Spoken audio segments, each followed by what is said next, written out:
But then, Dr. Roberts, what about these trade blocs we're seeing form? We had NAFTA for many years, but most recently the TPP. What's your view on this? Well, I don't regard them as trade blocs. I see it as cover for offshoring jobs. It's just cover for offshoring jobs, and it creates the conditions in which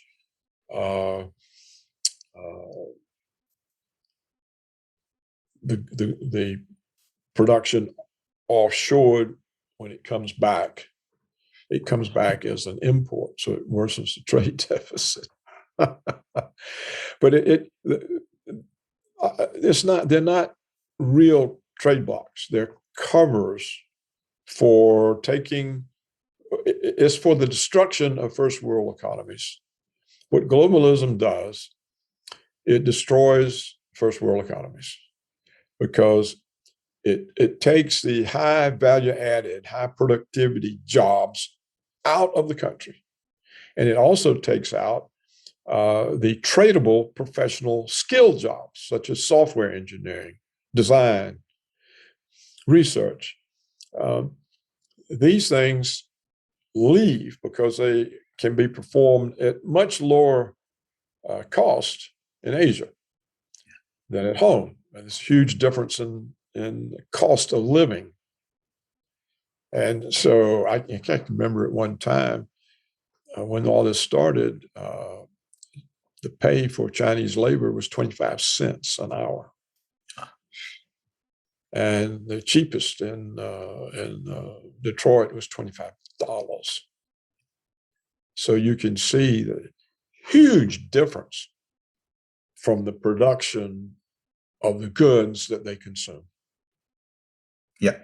For example, Apple computers are not made in the United States. iPhones are not made. Nike, Levi, everything people buy, they have no connection to the production of that.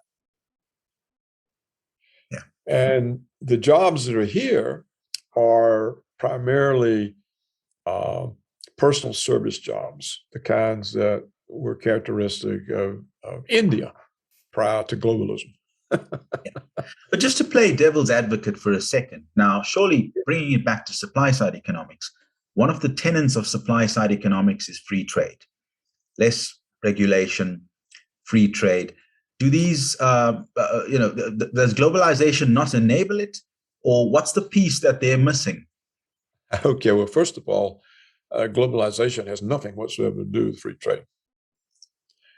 If you go look at a free trade doctrine, the doctrine of comparative advantage, the way free trade works is your capital stays at home. It finds its most efficient use at home and makes those goods. And you trade, and the other countries are doing the same thing. And so you find your most efficient use of your capital and you produce that, and the other countries do it, and then you trade. That's comparative advantage. That's what the basis of free trade is. But what globalism is the pursuit of absolute advantage. This is explicitly ruled out of the doctrine of free trade, both by Adam Smith and by what is the famous, the guy with the wine and the wool, England and Portugal, wine and wool. I forget his name now. Famous classical economist. Yeah. They explicitly state the capital stays at home and finds its best use. If the capital leaves, it's no longer free trade because there's pursuit of absolute advantage, which is a contradiction to free trade. Right. And so what has happened is neoclassical economists have done their best to obscure this fundamental difference. And they've tried to claim that the antithesis of free trade is still free trade. Yeah. Okay. And in ordinary thought, free trade means companies do whatever they want. But that's not what the doctrine of free trade says. The doctrine of free trade says the capital stays at home and finds its best use at home. In fact, the classical economists explicitly discuss that if capital leaves country, then there's nothing to do with comparative advantage or free trade. And the classical economists say, look, of course, we'd never do this. We would never, nobody would ever want his capital in some other country where he couldn't control it or influence the government over it, or, and besides, nobody would be unpatriotic like that. You can find this in Adam Smith, and okay. It's been too long since we'll look up the name and we'll put it at the bottom of the screen. So let me challenge you a little bit then, right? So let's look at what you've just said and supply side economics, but from a non-US perspective. Now, let's assume you were a small or medium-sized country out there. You're dealing with a giant like the US. If you want to implement supply side economics in this tough global environment, your currency is not as strong as the dollar. What would you do if you ran such a country? What kind of policies? Well, I wouldn't take any loans from the IMF or the World Bank because they'll be used to right? loot the country. It only works. You see, let's look at China. It wasn't that many years ago that American authorities were saying, oh, we don't have to worry about China. It'll be 50 years before they amount to anything. It was 5 years. It took 5 years. Why? Because all the American firms took all of their technology, their business know-how, and they moved it there.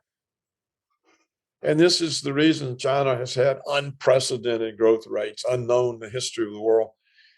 And the reason why now, on a, what do they call it? I can't remember all the terms now, but regardless, their economy is big or bigger than the United States. So, and not only that, it's dynamic. It's got high value added, high productivity employment.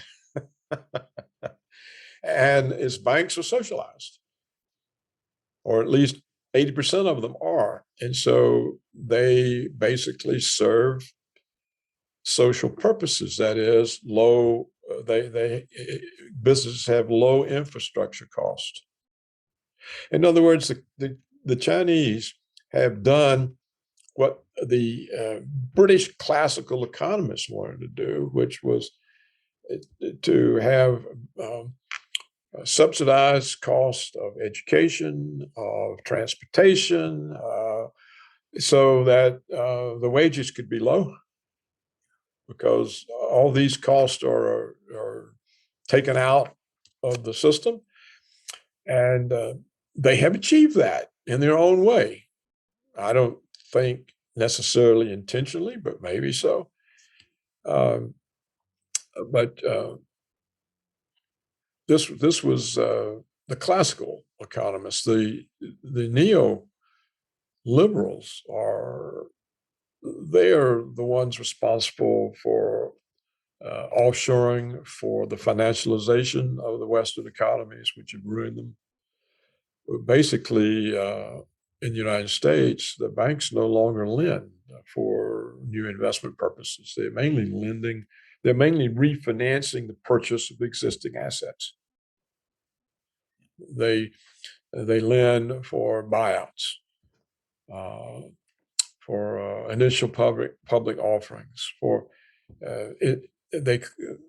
they've got a system running where ordinary people, don't have any discretionary income after they pay all the fees and interest to the banks. They pay their mortgage, they pay their car payment, they pay their credit card bill, they pay their student loans.